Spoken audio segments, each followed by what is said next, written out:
Hey guys, welcome back to this channel. In this video, I'll be showing you guys how you can catch the Blackspot Seabream in Heartopia. So basically, you will find it in the Zephyr Sea. How do you even pronounce that?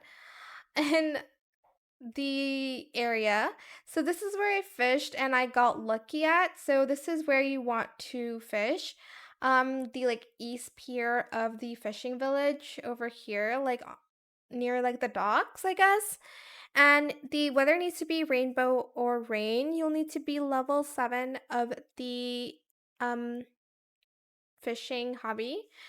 And it appears when it is dusk or nighttime, but this is where I found the black spot sea bream finally. But yeah, that is it. If you can't catch it anywhere else, it might be because you're not fishing in this area. So that is it for this video. I hope it was helpful for you guys.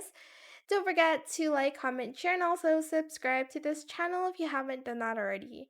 If you have any more questions about this video, just leave it in the comment section down below. I will try my best to answer them all for you guys.